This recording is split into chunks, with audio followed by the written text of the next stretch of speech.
that takes us to the next part of this lesson, namely tenses. Now, what do we know about tenses? People say tense is that which makes us tense when we talk of grammar in tenses. Apart from this, tense is the form of a verb that shows time and the state of action.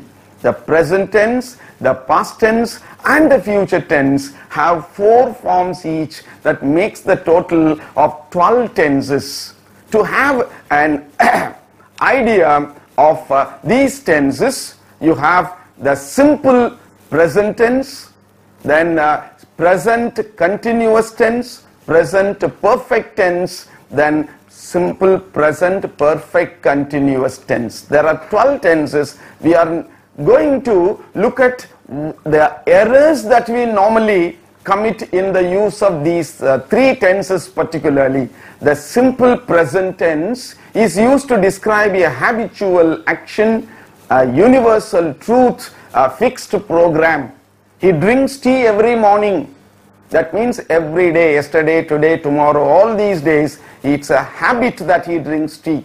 Fortune favors the brave. This has got no time. It is a universal truth. The next flight leaves at 7 a.m. tomorrow. You may wonder, the word tomorrow is there, how can you use the word leaves? Because here it is a fixed program. No flight can leave by itself. The timing of the flight is already decided. So though the time referred to here is in future, it is a fixed program, so you must use only simple present tense. Then when do we use past tense? The very name suggests past tense is used to describe an action which is already completed. I received this letter a week ago. The president arrived here yesterday. In the first sentence, the time is mentioned as a week ago. Very clearly it says that the action is over.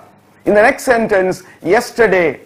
So that again shows that the action is over. Therefore, we must use the past tense in these 2 sentences. Now we come to the third part, the present perfect tense. We often get confused between the use of the past tense and present perfect. We wrongly use present perfect tense in places where we have to use past tense. The present perfect tense is used to describe an action which has been recently completed, or when the time of action is not mentioned or a past experience. We have won the match.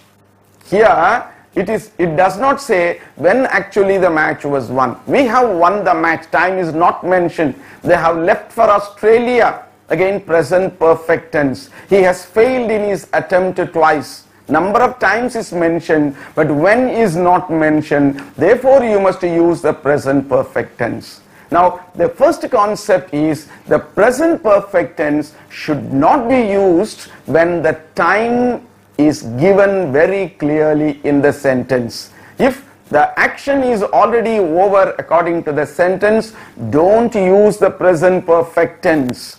Look at the first example. I have seen this movie last week. This sentence is taken to be correct if the word last week is not there. But since last week is mentioned, which shows very clearly that the action is already over, you should not use present perfect tense but the past tense. The correction therefore should be, I saw this movie last week. Now when 2 actions that took place at the same time in the past are to be expressed, past tense for both the actions, it is likely that you come across sentences that express 2 actions. Both the actions took place in the past. In that case, you must use only past tense for both. When he saw his sick mother, he fainted. There are 2 actions here. Saw is the first action which is in the past tense. Fainted is another action which is also completed. Therefore, they both took place at the same time in the past. You may ask, how do we know? Look at the word when. When shows that saw and fainted took place at the same time in the past. Therefore, you must use the past tense in both. As soon as the thief saw the police, he took to his heels. Now, saw is one action, took to his heels means another action. Both the actions took place in the past, but as soon as shows that they took place at the same time in the past. Therefore, as per the concept, you must use past perfect tense for both the actions.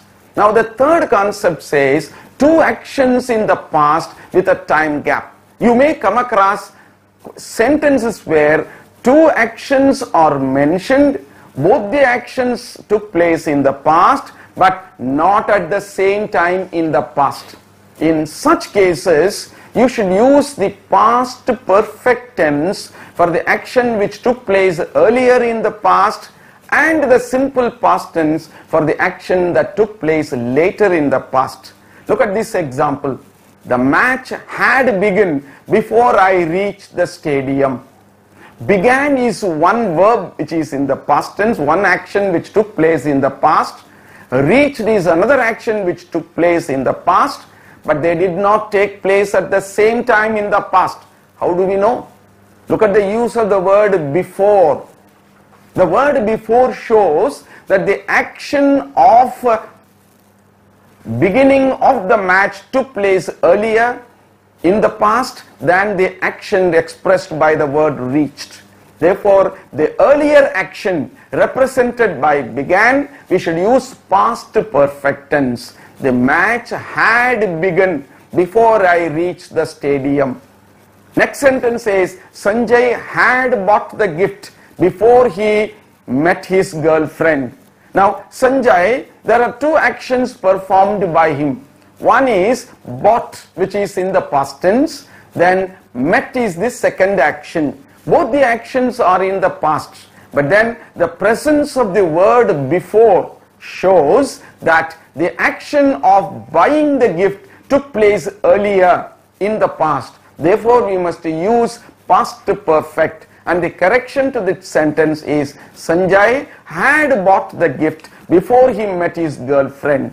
That brings us to the concept 4, when a sentence begins with a verb in the past tense. When a sentence begins with a verb in the past tense, present tense or present perfect tense should not be used in the other verb. This is called the error of mixing up of tenses. Look at the first example. I felt that she was a little worried. The first verb is in past tense, therefore you should not use is in the second verb. I thought that she was absent. Thought is in the past tense, therefore the other verb should also be in the past tense. You should not use present tense or present perfect in the second verb.